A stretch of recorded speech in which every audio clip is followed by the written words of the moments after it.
You want to something really cool?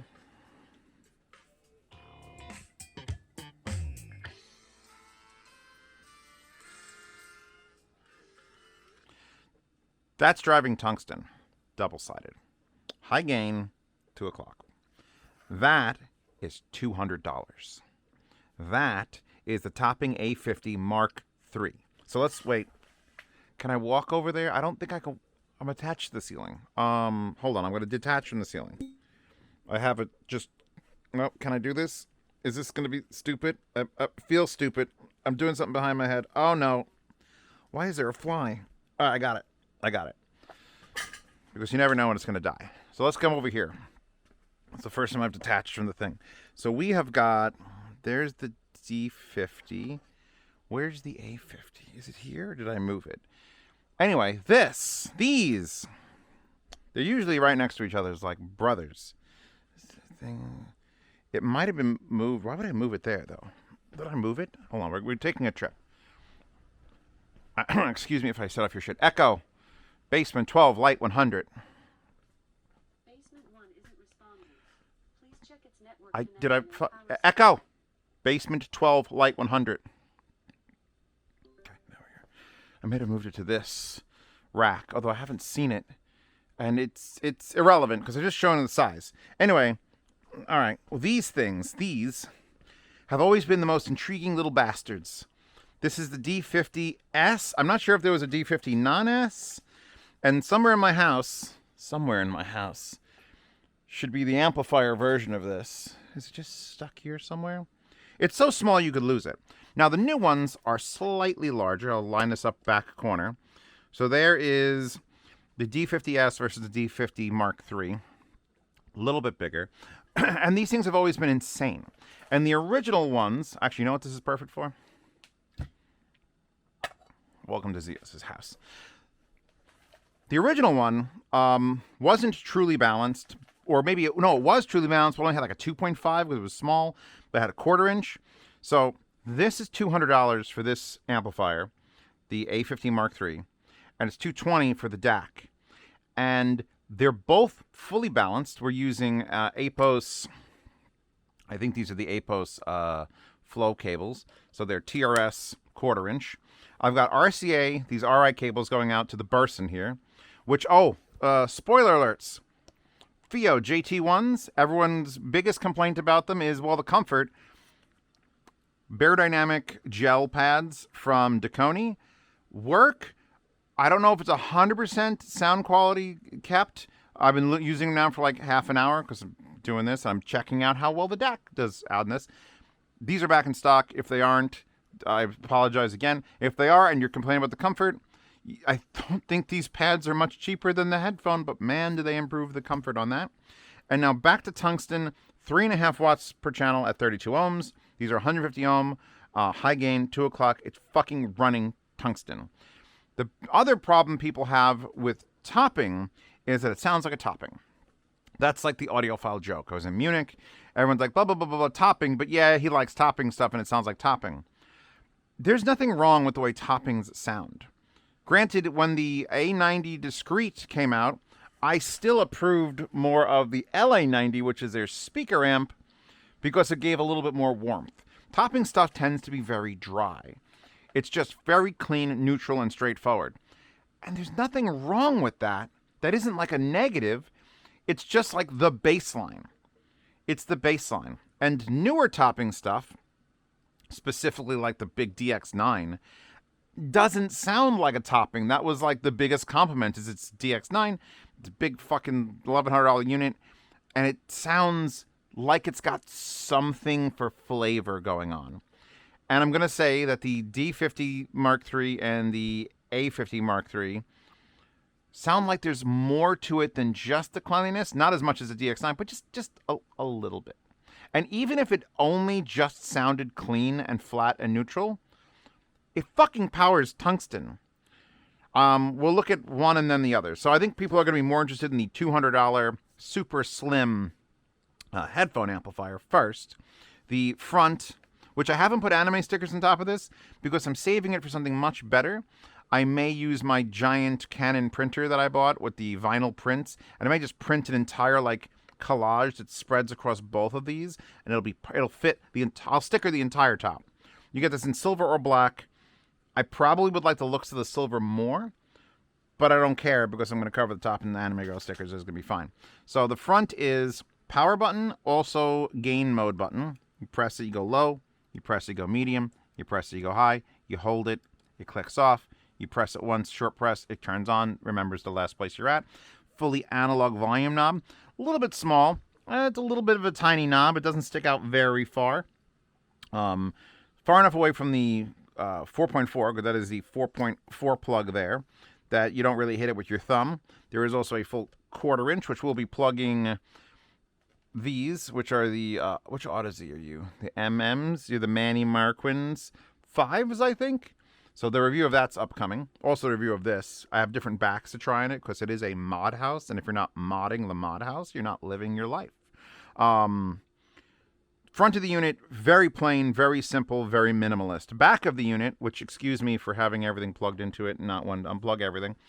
I should, though. You've got our 2 balanced inputs, which, again, TRS, which is the way I think a lot of these things should go. We have RCA Amazon Basic single-ended, which if I switch that switch there, now we're using the DeShelly Labs DAC, the distribution DAC that's behind the counter. So I can compare this DAC versus DeShelly. A little bit more here, but that isn't a full-blown DayZ. That is the DayZ predecessor, like the Alpha, which I helped develop with them, but it's not a collab. But they took all my ideas, and I love it. So you got balanced single-ended switch next to your balanced or single-ended inputs. You get a firmware USB-C on the amp. So I don't know what they'd have to update in the firmware, but the fact they put it on there means there might be in the future something they're fucking with. You get a 12-volt trigger input to turn this amplifier on. This is a weird topping thing that they started to put all these 12-volt triggers on everything. Not against this. I'm just wondering how you would integrate this little amplifier into a 12-volt trigger system. And you want to see the weirdest thing? It's, well, it's not. It's DC 15-volt input, which it does come with the power transformer. I don't know where that is because I ended up using this son of a bitch here, which is the P50 from the original thing, and that's doing double duty. It's giving me the 15-volt. I think it's only 1 amp. I think it's 15-volt 1 amp out of that into this, and it's still powering tungsten just fine. But that's also pushing the USB power to this, because the DAC, now that we've done with the look at the amp, the DAC is the following. Power button on the front also gets you into the menu, so you press it. You have output. You can choose to have either RCA or TRS or both. The display brightness, which even at 100 isn't quite bright enough for my liking, but you can go down to 60, 30, or have it on auto, leaving it on 100. Then you have the auto on or off for, I believe that's for switching inputs, and you have Bluetooth on or off, which I'm actually going to turn off. You have PCM filter mode. This, by the way, is a joystick. Up, down, left, right. Up, down for volume. Left, right for choosing inputs. PC fur color. Cool. Really? I'm assuming that's the color of the display, because it literally is changing it to a cool, warm, or new. Wow. I would think in a DAC, if you offered me color, it would be sound color. And maybe it is. You know what? I don't fucking know. Holy shit. Hold on a second, everybody, boys and girls. Circuitry, shielding for silence, wireless freedom with LDAC, universal compatibility, versatility. I'm just going to search the word fucking cool. It does not have the word cool. So it doesn't even mention that as like a thing. It might just be the color of the fucking display, which is weird that it has that. It would be awesome if it could change the sound color from neutral to cool to warm. Although you wouldn't really want cool, would you? I don't know. We're gonna go with cool as the color. Then your DPLL bandwidth, which is default, 1, 3, 6, 9, 12, 15 default. The lower the DPLL bandwidth, the better it is. So I'm gonna put it to 3. Your output level for the back, you can switch between 5 and 4 volts out of the balanced. So I'm going to leave it on 5, which is a little bit hotter than you'd normally get. Maybe I'll switch it to 4 just to test to see how that works. Your parametric EQ on or off, because you get to go in, if you have this plugged in USB, I think you can then download software and then adjust things. I haven't plugged this in USB yet to anything because I'm a phobic against it. But yeah, here, you got your plug and play. Has a wide range of various OS. Where is the thing that says what you're doing? There's a giant fly down here. I'm going to kill it. There you go. 10-band PEQ adjustment. Supports 10 custom algorithm. Easy switching. So I think you supports function supported only for USB input. I'm currently using the fiber optic input. You plug this into your computer, you get that option, which is, again, wild for a little tiny miniature 220. This is going to become a thing because that giant FIO K19 is like $1,300 and has the most, other than the soon-to-arrive RME ADI2 balanced, that has the wildest like parametric equalization adjustment I've ever seen built in to an amp DAC combo. This is just a DAC, but that would mean you could do a PEQ, which is parametric equalization curve adjustment for speakers, which we'll talk about the remote control in a second, which is not an IR remote, but an RF remote. What else did I fucking forget about this? There's more to forget about this unit than to remember because there's so much shit. So let's go down. So color, cool, DPL 3, output level now 4.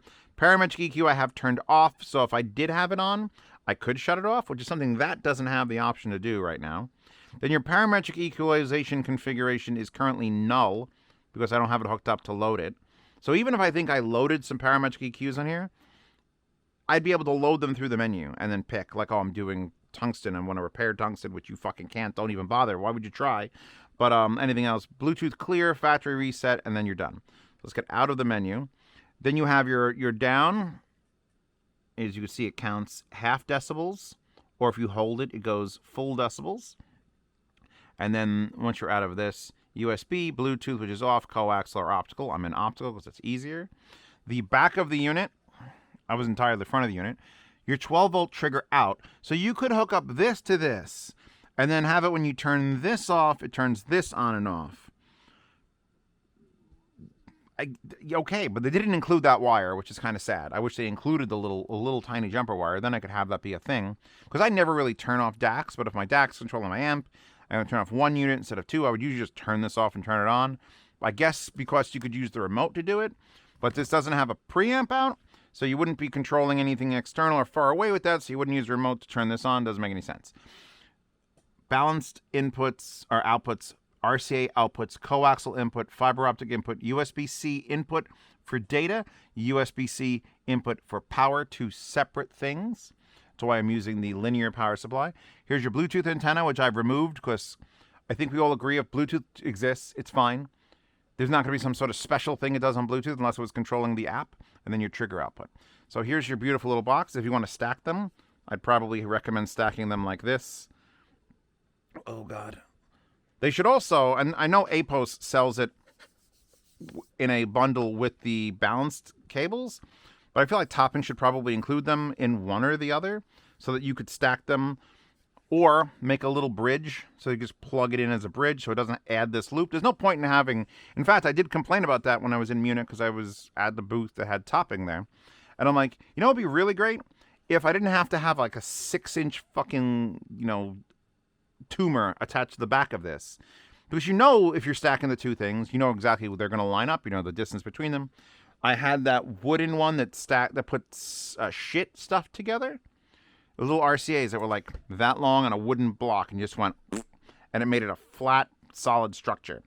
I would love if this had that as well, because especially when you go with short ones, it kind of gets hard to manipulate them. They start sticking up because they're so small and light, and by light I mean like solid fucking aluminum boxes. So we now know the inputs, outputs, fronts, backs. Your display here shows you what your input is, your volume. It says PCM 441. If I change tracks, and by the way, wallpaper available in the description. I change tracks and we go to something that's, did I break this? Hello? There we go. It's back.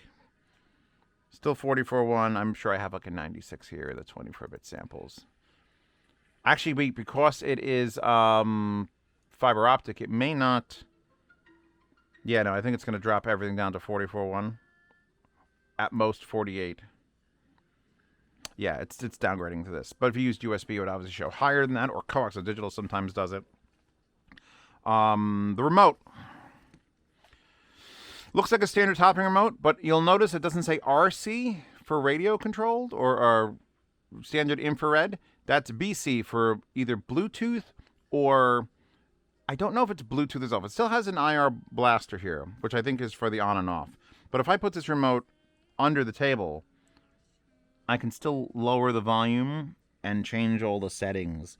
So you don't need direct line of sight for this remote. I have the new big topping D90 Mark III. It is the same remote, and it is a 50-50 blessing and curse. Because if I pick up the remote and it works, that's great. But I've picked up the remote after 4 days and it's worked perfectly. And I've picked up the remote after 15 minutes and I hit the button and it just flashes like it's trying to pair. And then pairs, and then it works perfectly. And that delay can be annoying if it happens 3 times in a day, which it has happened on the D90. I kind of wish it still used the infrared blaster on top of the thing and then would try one and then the other. But more advanced remote, you get your basic collection of custom 1 and 2, so you'd settle your settings, 0 dB, optical, certain filter settings, hold it down, C1 is saved, and then you would change your settings and then hold it down, log C2. So I feel like you have a certain setup for when you're listening to music in your living room, or if you're going to output only to the XLRs to go to your topping, you hit that, and then it would jump over and just be that. Your filter settings, mode 2, mode 3, mode 4, which you can look up what these are. There's actually 8 of them, which is more than most on filter. Your line out is either RCA or just TRS or both. There's no reason not to run both. Your auto is on or off, which is basically to shut the unit down, I believe, if it doesn't get signal. I'm always confused when it's just like auto. Auto what? Auto what topping? So auto is on or auto is off, and then you have your screen brightness at 30, 60, or 100. 100 is still not that bright. And the screen is kind of tiny, so if you did want to use this in a stereo, like hook up some powered monitors to it, which I will definitely be doing. I'll break these apart. As much as these are a cool little thing together, one thing I did note is the finish on this is slightly duller than the finish on this. I believe they're just made in different factories, and they couldn't quite get it nailed down perfectly. Which will annoy some of you, but not me, because I'm going to put fucking giants. I'm going to literally take like this Neko Touch. By the way, Neko Touch keyboard keycaps. I don't have them installed, but Neko Touch keycaps are going to be. There's like this much on her thing. I'm going to put something like that. I'm going to put it right over the top for my beautiful printer. I'm going to cut it out with a knife. It's going to be beautiful. It's going to make these things sing. That's the tours. That's the tour of it. Now, well, that's all we really need to talk about. The DAC, as far as I can tell, on my testing from this outputting into here versus me switching that to the XLR and having it come out of something else. Clean, clear, smooth. No real complaints about a DAC. I either, my 2 modes, by the way, mute. My 2 modes for reviewing a DAC are either it's good and I don't notice any flaws, or it's meh. Actually, no, that's not the right thing. It's either good and I don't notice any flaws, or it's holy fuck, I can actually hear a difference. There really is no meh, broken, bad DAC. I know I was sent that Prozor DAC from Golden Sound, but like if a DAC is like $12, I expect maybe it'll be flawed. This, perfectly acceptable, will work in any setup. I'm going to bring it over to my little near-field testing arena where I put it on the soft near-field speakers, those $2,200 Mons. And I'll be able to tell you how the depth is, but not in this review. It'll be probably when I do something in the future. If you just want a really small balanced DAC, this might be the smallest balanced DAC. This is thinner than all the Gishelli Labs stuff. JDS Labs one is still a lot bigger. I think this wins for size and build quality and features and all those other things that you really should kind of concern yourself with. I have to still call this an entry-level DAC, but there's no reason you, the person at home, couldn't go to APOS, spend, I think they have like a bundle with the wires, for like $450 and just be fucking done. Just be done. I remember being a broke-ass college student, and this would have been a lot of money. But unless you climb the audiophile stupidity ladder, this could be the end of it. Just get this little combo and be done with it until the Mark IV comes out. And you know what? You probably wouldn't need the Mark IV because the Mark III is going to have all the big upgrades you want. These headphones, I want to remind everyone, these are not closed. They're just so dampened. Like, there's vents here for a reason. You know what you see through the vents? Foam. And you know what you see in here? Foam. There's just a lot of dampening between the front and back, so it makes it sound very closed. They're definitely not an open sounding headphone, but they're still a headphone I love and trust. JT1s. Running off my Effect Audio fucking collab IM cable with adapters. Don't worry, there is an actual official headphone cable coming, hopefully for less money than this thing runs, in collaboration with Apos. Because their flow cables have always been nice, but not something I would want to rebrand. So when they offered me a cable, I was like, Apos, we're going to work on this. And we're going to make a cable that I can actually love instead of just accepting that it's okay enough. So these are on Apos. The price alone for $200 and $220. If you just bought the amplifier, you would have enough power to run. Well, here, let's do the final swap. I don't believe I'm going to need... We'll drop it to low for a split sec. And we're going to be running out...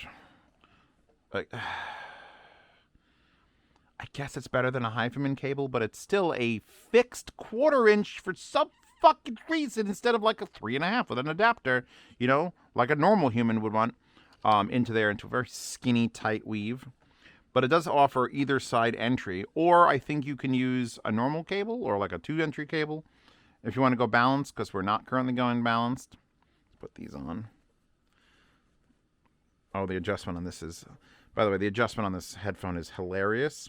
So you want to go down, you literally have to remove that and then push it through some more holes. Because I'm wearing the pocket on my head, the DJI Pocket 2. So it makes my head slightly taller. So there, now I have to have it be down 2 here, but down all the way 3 here. And now it fits. So let's hit... Yeah. These are much easier to drive than tungsten. And of course the song ends. Or just...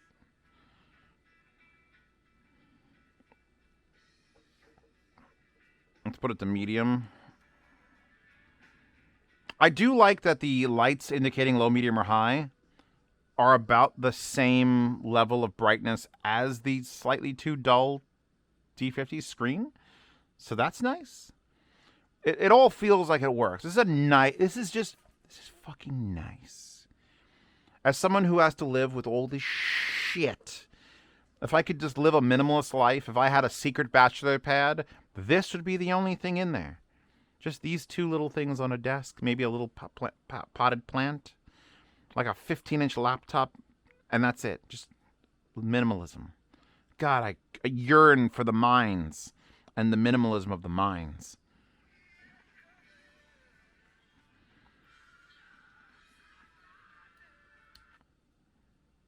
I'm actually going to be interested in, because I could preamp through the A7 Fireflies. And then give this DAC, which is very clean, and this amp, which is very clean, a little bit of stank. A little bit like $1,300 tube stank. And actually, holy fuck, I got to test something. Hold on, we're turning this off for a second. Let's unplug this so I can test this live. We're doing it live.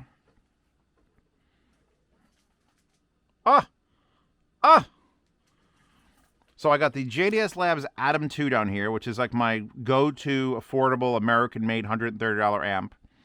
And then the slightly more powerful, thinner, all-metal brick A50. And then the A7 in the middle. Like, look at this little... whatever that stack whatever you would call that stack, I'm super fucking into it. Bring this to me. So now I could actually stick this down and then put the A7 on top of this, and then bring the Atom 2 up and then have it combined with the A50 Mark III. It's all good. I like these. I fucking love these. In fact, I've pushed this review ahead of the other stuff that I've been sitting around not reviewing yet, because I'm more excited about this. This is the form factor that excites me. Small, light. Actually, no, heavy. Small, and heavy. And affordable. Gets me going. That's why she's holding the cute little thing. Look how fucking cute it is. It's fucking adorable. So yeah, links to these in the description. Links to all the headphones, including the JT ones, which are back, baby. And I'll link to these pads, although I'm going to try over the next, every like 2 weeks or so. You'll probably see a video where these show up. Different pad from my collection. I'm just trying to give them some time. Just to try to figure out what's going on. If you own the JT ones, if you bought them after that whole fucking panic rush and you just don't like the comfort, I'm working on it. I'm personally. Because the pads do come off. There's actually a pad ring that you can just pop out. They're not glued in place. And there's some of that fucking megafoam, which you could see Theo didn't do a fantastic job of cutting that straight. But I mean, it's at a $69, you have to be okay with a little bit of jank, especially if it's not visible jank. Invisible jank. Band name. Anyway, wallpaper in the wallpaper horde. Patreon subscribe so support this channel. The forums just got upgraded. The Hi-Fi Guides forums. We actually ran out of space and was trying to do it back. I was like, there's too much shit. So the Hi-Fi Guides site is still decrepit and old and outdated, but the forums are alive and well. So check out the forums.hifiguides.com, usually linked in every description. But for $5 a month, you could support this channel by seeing reviews early, participating in yard sales, hearing all the sound demos, lossless sound demos, including all the sound demos that I've had to delete off of YouTube. And then there'll also be a questionnaire that I'll do once a month, which it should be up by now because I'm not lazy. You're not lazy, Zeos. You put it up, right? You did it? Great. He's a great guy, this guy, Zeos. $10 a month. Behind-the-scenes private Telegram chat where you don't have to wait for me to answer your questions. Ask me directly with a bunch of other people. Usually it's over 150 to 200 people are hanging out in there and just bullshitting about audio. And if you're in that, you're in the Lifetime Swap Meet channel to buy, sell, and trade gear. So you never get kicked out of that. Got the forums, got the Patreon, got all that. I have a coffee account now if you want to just throw me $5. It doesn't give you any of those benefits of like Patreon or Subscribestar because I don't know how coffee works, but it's nice to have an alternative opinion because a lot of people don't like one or the other. And the wallpapers are always free in the Horde, so you can't go wrong with that. Try to find the original artists on Sauce Now. I do usually extend them a little bit, like that probably ended there and I pushed it up. So if that doesn't work, I apologize. Post it on Twitter. Be like, hey, who knows who made this? And then follow them. Because if anything, I have way too much invested in art and artists also. So I'm going to go back. I will link this if it still exists on Amazon. I spent like $700 on mouse pads so I could have a cute little thing to put on every video. Then I could link to Amazon. And turns out mouse pads have a very short lifetime. So sometimes they exist for a month. Sometimes they exist for 6 years. You never fucking know. And then I put one on the desk and everyone's like, oh, this doesn't exist anymore. And I'm like, I'm so sorry. Anyway, I'm done, you're done, we're done, she's done. Thank you, goodbye.